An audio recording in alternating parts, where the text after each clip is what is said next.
میں ایک بنگلے میں ڈرائیور تھا۔ 2 مہینے سے مالک اور مالکن امریکہ گئے ہوئے تھے اور ان کی 17 سالہ جوان بیٹی گھر میں ہی ہوتی تھی۔ جب مالک اور مالکن واپس آئے تو آتے ہی مالک مجھے پیٹنے لگے اور جب میں نے وجہ پوچھی تو میری جان نکل گئی۔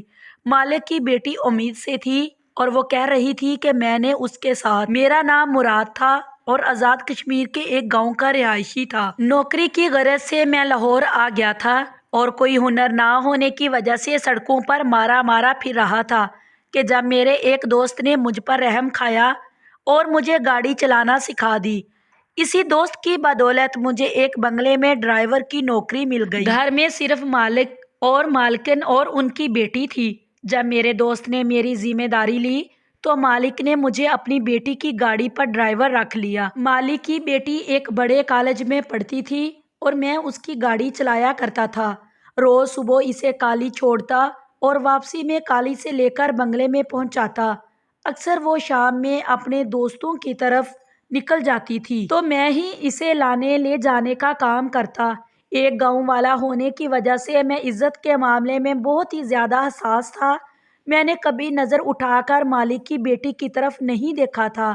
مالک کی بیٹی کا نام کنزا تھا اور وہ ایک حسین لڑکی تھی، لیکن میں ہمیشہ ہی نظر جھکا کر اس سے بات کرتا تھا۔ میرے لیے تو میرے مالک اور مالکن قابل احترام لوگ تھے جنہوں نے مجھے کام دے کر میری مشکل آسان کر دی تھی۔ میں مالکن اور مالک سے بہت زیادہ عقیدت رکھتا تھا کیونکہ وہ دونوں ہی بہت نیک تھے۔ کنزا بی بی راستے میں مجھ سے باتیں کرتی اور بہت ساری باتیں مجھے بتاتی، لیکن میں سوائے سر ہلانے کے اور کوئی جواب نہ دیتا۔ وہ بلا کی ذہین تھی اور ہر کلاس میں اول آتی تھی۔ کنزا بی بی منہ میں سونے کا نوالا لے کر پیدا ہوئی تھی۔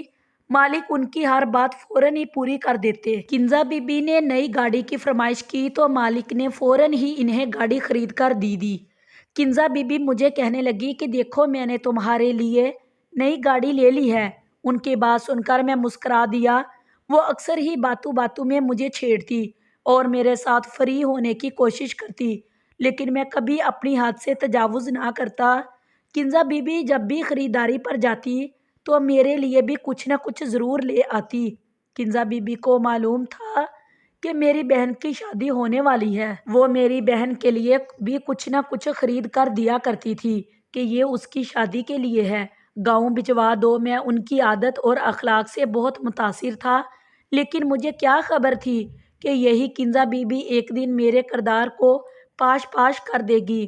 کنزا بی بی کی کم عمری میں ہی منگنی ہو گئی تھی اور وہ فون پر اپنے دوستوں سے باتیں کر رہی ہوتی تھی جس میں ان کے منگیتر کا کہیں نہ کہیں نام آتا، لیکن میں کبھی ان کی بات سننے کی کوشش نہیں کرتا اور اپنا دھیان ادھر ادھر لگائے رکھتا۔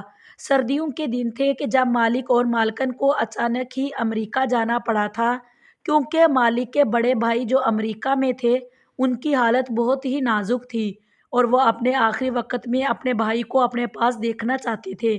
کنزا بی بی کے امتحانات سر پر ہونے کی وجہ سے مجبوراً وہ دونوں اپنی اکلوتی بیٹی کو گھر پر ہی چھوڑ گئے۔ مالک نے جاتے جاتے مجھے یہ ذمہ داری سونپی تھی کہ میں کنزا بی بی کو کالج لانے لے جانے کا کام پوری ذمہ داری کے ساتھ کروں اور ان کا خیال رکھوں، کیونکہ مجھے مالک کے ساتھ کام کرتے ہوئے 2 سال ہونے والے تھے۔ اسی لیے وہ لوگ مجھ پر بہت ہی زیادہ بھروسہ کرنے لگے تھے۔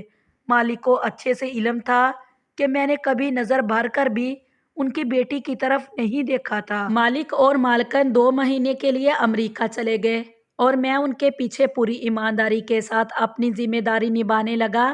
کچھ ہی عرصے بعد میری چھوٹی بہن کی شادی تھی اور اسی لیے مجھے بہت زیادہ پیسوں کی ضرورت تھی۔ میں کنزا بی بی کو کالج چھوڑ کر قریبی ایک مکینک کی دکان پر چلا جاتا اور وہاں بیٹھ کر کام سیکھتا تاکہ فارغ وقت میں یہ کام بھی کر سکوں۔ مالک کے پاس سے 8 بجے میری چھٹی ہو جایا کرتی تھی اور میں چاہتا تھا کہ اس کے بعد مکینک کی دکان پر بیٹھ کر کام کروں تاکہ جلد سے جلد میرے پاس اتنے پیسے جمع ہو جائیں کہ میں اپنی بہن کی شادی کے لیے یہ پیسے گاؤں بھجوا سکوں۔ جتنا عرصہ مالک موجود نہیں تھے مجھے کام سے جلدی فراغت مل جایا کرتی تھی کیونکہ کنزا بی بی زیادہ تر گھر میں ہی رہا کرتی تھی۔ دیکھتے ہی دیکھتے 1 مہینے کا عرصہ گزر گیا اور مالک کے بڑے بھائی اپنی زندگی کی بازی ہار گئے۔ اس رات ہی میرے پاس کنزا بی بی کا فون آیا کہ ان کی طبیعت کچھ ٹھیک نہیں ہے اور میں ان کے پاس آ جاؤں، شاید انہیں ڈاکٹر کے پاس جانا پڑے۔ بی بی جی کی بات سن کر میں پریشان ہو گیا۔ رات کے اس پہر میرا بنگلے کے اندر جانا کچھ مناسب نہیں تھا، لیکن بیماری کی حالت میں بی بی جی کو اکیلا نہیں چھوڑ سکتا تھا، جبکہ وہ اپنے تایا کی موت کے غم میں تھی۔ پوری رات میں ان کے ساتھ ہی رہا اور ان کا خیال رکھتا رہا۔ وہ شدید بخار میں تپ رہی تھی اور ساری رات غنودگی میں تھی۔ ساری رات میں ان کے پاس بیٹھا رہا اور صبح تک ان کے حالات کچھ بہتر ہوئے تو میں واپس اپنے کوارٹر میں چلا آیا۔ وقت تیزی سے گزرتا رہا اور اس دن کے بعد سے کنزا بی بی کی طبیعت کچھ ٹھیک نہیں رہنے لگی۔ وہ بہت ہی زیادہ کھوئی کھوئی سی رہنے لگی۔ مجھے لگا شاید وہ اپنے ماں باپ کی جدائی میں پریشان ہو گئی ہے، لیکن مجھے کیا خبر تھی کہ دراصل حقیقت کیا ہے۔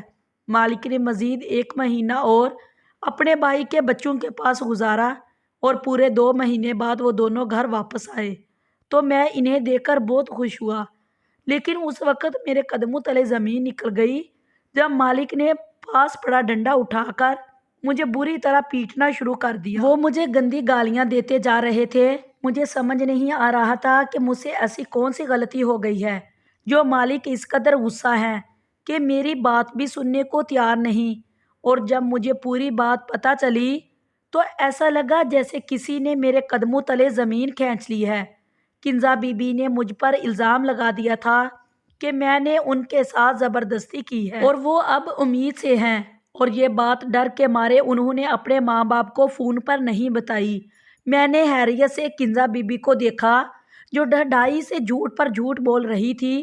میں تو کنزا بی بی کو بہت ہی سیدھا سادہ اور معصوم سمجھتا تھا، لیکن انہوں نے تو میرے ہی کردار کو دغدار کر دیا تھا۔ مالک میری کوئی بات سننے کو راضی نہیں تھے اور کنزا بی بی اپنے جھوٹ سے پیچھے ہٹنے کو تیار نہیں تھی۔ وہ کہہ رہی تھی کہ جس رات تایا کا انتقال ہوا ان کی طبیعت ٹھیک نہیں تھی۔ انہوں نے مجھے کمرے میں بلایا تھا۔ انہیں لگا تھا کہ شاید انہیں ڈاکٹر کی ضرورت ہے، لیکن میں ہسپتال لے جانے کی بجائے ان کے ساتھ غلط کام کر بیٹھا۔ مالک نے پولیس کو بلا کر مجھے جیل میں ڈلوانے کا فیصلہ کیا تھا، لیکن کنزا بی بی نے انہیں روک دیا تھا۔ کنزا بی بی نے اپنے والد کو کہا کہ ایسا کرنے سے ان کی عزت پر آنچ آئے گی۔ کنزا بی بی کے والد مجھے نوکری سے نکال چکے تھے اور میں بہت ہی زیادہ پریشان تھا۔ میرے پاس کرنے کے لیے کوئی کام نہیں تھا اور اتنی جلدی مجھے دوسری نوکری بھی نہیں مل رہی تھی، جبکہ میری بہن کی شادی سر پر آ گئی تھی۔ میں مالک کے دیے ہوئے سرونٹ کوارٹر میں رہتا تھا اور اب میرے پاس رہنے کے لیے بھی کوئی جگہ نہیں تھی، اس لیے میں مجبور ہو کر دوبارہ مالک کے در پر گیا اور انہیں اپنی بے گناہی کا یقین دلانا چاہا۔ لیکن مالک نے میرے سامنے ایسی شرط رکھی کہ میرے ہوش اڑ گئے۔ مالک نے مجھ سے کہا کہ تمہیں کنزا سے کچھ مہینے کے لیے شادی کرنی ہوگی۔ جب بچے کی پیدائش ہو جائے تو پھر تم اسے چھوڑ کر چلے جانا۔ ہم نے بچہ ضائع کروانے کی بہت کوشش کی، لیکن سب ڈاکٹروں نے یہی کہا کہ اس عمل میں کنزا کی موت ہو سکتی ہے اور میں اپنی اکلوتی بیٹی کو کھونا نہیں چاہتا۔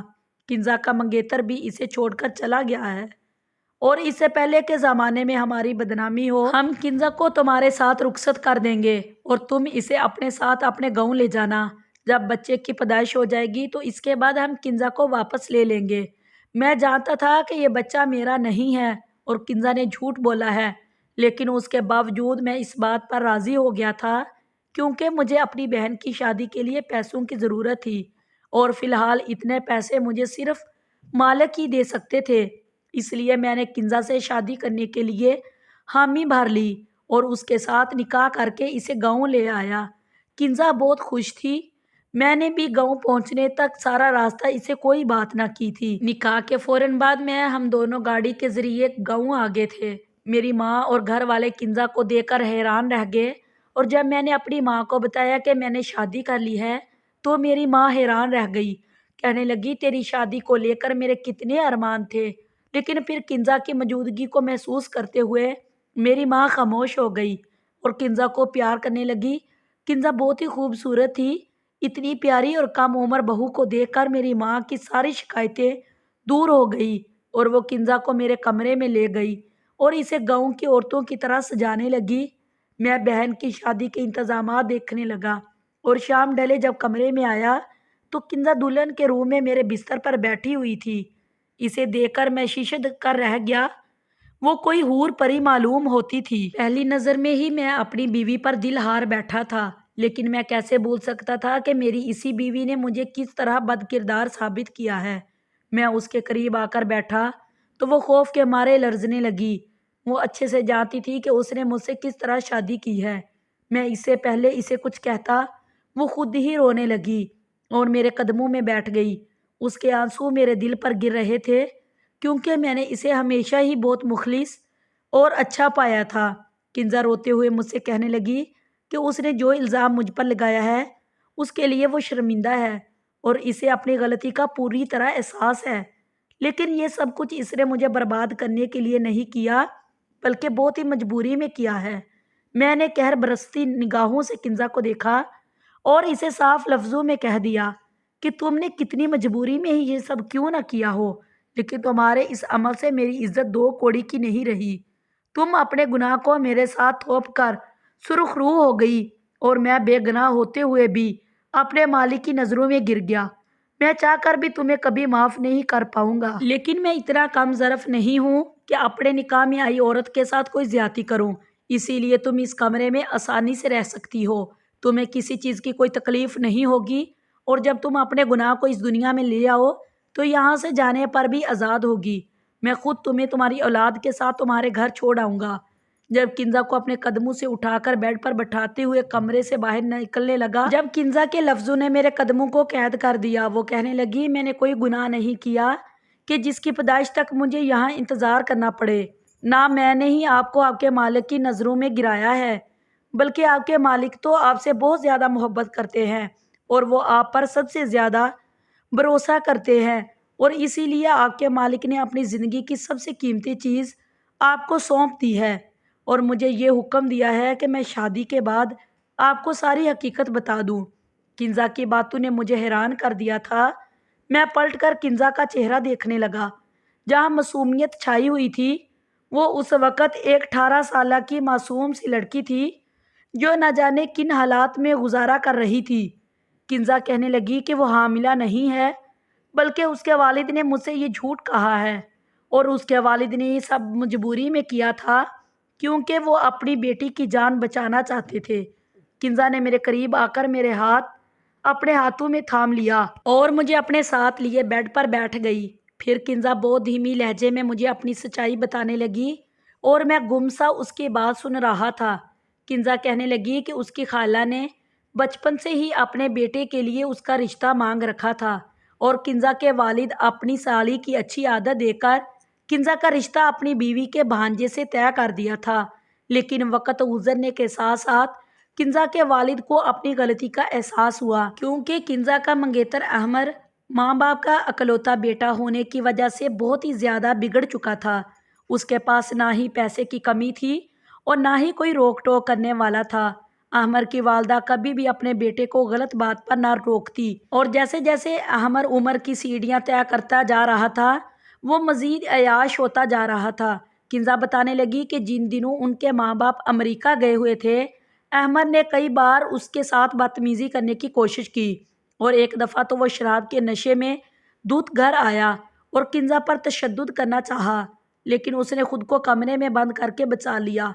اور جس رات اس کے تایا کا انتقال ہوا، اسے ایک شام پہلے ہی عامر نے اپنے دوستوں کے ساتھ مل کر کنزا کو ہراساں کرنے کی کوشش کی، اور اسی خوف سے وہ بخار میں مبتلا ہو گئی۔ اسے سمجھ نہیں آ رہا تھا کہ وہ اپنے بچاؤ کے لیے کیا کرے، کیونکہ اسے خوف تھا کہ عامر اس کے اکیلے پن کا فائدہ اٹھا کر دوبارہ گھر میں داخل ہو سکتا ہے۔ اسی لیے اس نے ساری رات مجھے اپنے کمرے میں بٹھائے رکھا۔ وہ عامر سے کہیں زیادہ میرے کردار پر بھروسہ کرتی تھی۔ اپنے ماں باپ کی واپسی پر کنزا نے ساری بات انہیں بتا دی۔ انہوں نے عامر کی ماں سے بات کی کہ وہ اپنے بیٹے کو سمجھائیں کہ جب کنزا سے شادی کرنی ہے تو اس طرح کی حرکتیں کرنے کی کیا ضرورت ہے، لیکن عامر کی ماں نے یہ کہہ کر بات ختم کر دی کہ عامر نوجوان خون ہے اور جذبات میں آ کر جوش مارتا ہے، بچے ہیں، تھوڑی بہت مستیاں تو کرتے ہیں، کنزا کیوں اتنے پرانے خیالات کی مالک ہے۔ کہ اپنے منگیتر کے ساتھ کچھ وقت بھی نہیں گزار سکتی۔ کنزا کہنے لگی کہ جب ابا کو احساس ہوا کہ انہوں نے کتنا بڑا غلط فیصلہ کیا ہے، کیونکہ احمر کے اتنا زیادہ بگڑنے کے پیچھے کوئی اور نہیں بلکہ اس کی اپنی ماں تھی، تو وہ شادی کے بعد بھی ایسی گھٹیا حرکتیں کر سکتا ہے۔ میرے باپ نے جیسے ہی احمر کے ساتھ میرا رشتہ ختم کرنے کی بات کی تو احمر دھمکیوں پر اتر آیا اور اس نے صاف صاف لفظوں میں کہا کہ وہ مجھے کسی صورت نہیں بخشے گا۔ ابا مجھے لے کر بہت زیادہ پریشان تھے کہ جب انہیں لانچ کے شیشے کے باہر تم گاڑی صاف کرتے دکھائی دیے۔ میں نے ابا کو یہ بھی بتایا تھا کہ تایا کے انتقال والی رات تم نے ساری رات بیٹھ کر میری حفاظت کی تھی۔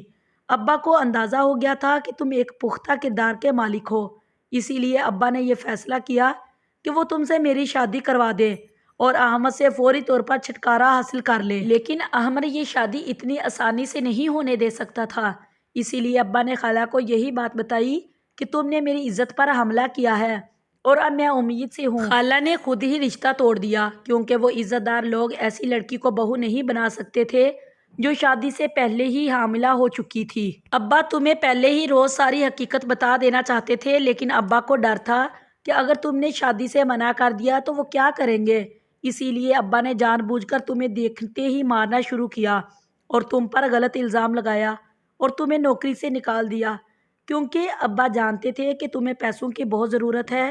ابا کو یقین تھا کہ تم خود ہی پلٹ کر واپس آؤ گے تو وہ شادی کی شرط رکھ دیں گے۔ ابا کا منصوبہ کامیاب ہو گیا تھا اور جب تمہیں شہر میں کوئی ٹھکانہ نہ ملا تو تم خود ابا کے در پر چلے آئے اور ابا نے شادی کی بات رکھ کر اپنا مسئلہ حل کر لیا اور ابا نے مجھے رخصت کر کے اسی لیے تمہارے ساتھ گاؤں بھیج دیا تاکہ ان کا بیٹا ہمیں کوئی نقصان نہ پہنچا سکے۔ ابا جانتے تھے کہ تم ایک بڑے ظرف کے مالک ہو اور ساری سچائی جاننے کے بعد تو مجھے قبول کر لو گے۔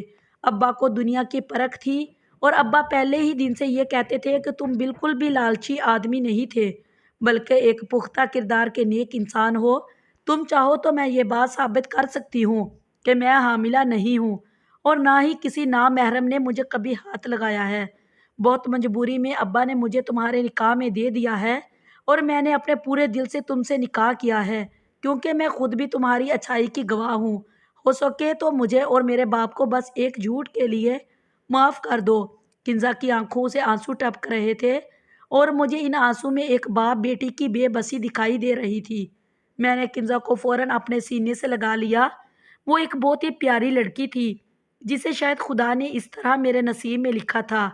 میری ماں نے بہن کی شادی کی رسموں کے ساتھ ساتھ میری بھی شادی کی رسم شروع کر دی۔ میں ہر دن اپنی بیوی کو گاؤں کے رسم و رواج کے حساب سے سجتا سورتا دے کر بحال ہو رہا تھا۔ کنزا نے اپنے باپ کو فون کر کے بتایا تھا کہ یہاں ہماری شادی کی رسمیں ہو رہی تھی تو کنزا کے ماں باپ بھی خاموشی سے میرے گاؤں چلے آئے تھے اور وہ بھی ہماری شادی میں شریک ہو رہے تھے۔ میرے مالک نے آتے ہی ہاتھ جوڑ کر مجھ سے اپنے کیے کی معافی مانگی تھی، لیکن میں تو انہیں پہلے ہی معاف کر چکا تھا۔ میں خود ایک بہن کا بھائی تھا اور مجھے اچھی طرح اندازہ تھا کہ کوئی بھی باپ یا بھائی اپنی بیٹی کی شادی کسی بھی ایسے شخص سے نہیں کر سکتا جو بد کردار اور عیاش ہو۔ ایک بات جو مجھے اچھی طرح سمجھ آ گئی تھی کہ اپنے بچوں کی قسمت کے فیصلے ان کے بچپن میں نہیں کرنے چاہیے کیونکہ بڑے ہو کر وہ بچے نہ جانے کس راستے کو اختیار کریں یا ان کے دل میں کسی اور کی محبت گھر کر جائے۔ آپ اس بات سے واقف نہیں ہو سکتے اور آپ کی بہن یا بیٹی اتنی بے فضول نہیں ہوتی کہ آپ اسے کسی بد کردار شخص کے حوالے کر دیں۔ پلیز میری ویڈیو کو لائک کریں اور شیئر کریں اور میرے چینل کو سبسکرائب کریں تاکہ میں اپنی ہر اچھی آنے والی ویڈیو آپ لوگوں تک ضرور شیئر کر سکوں۔ شکریہ، خدا حافظ۔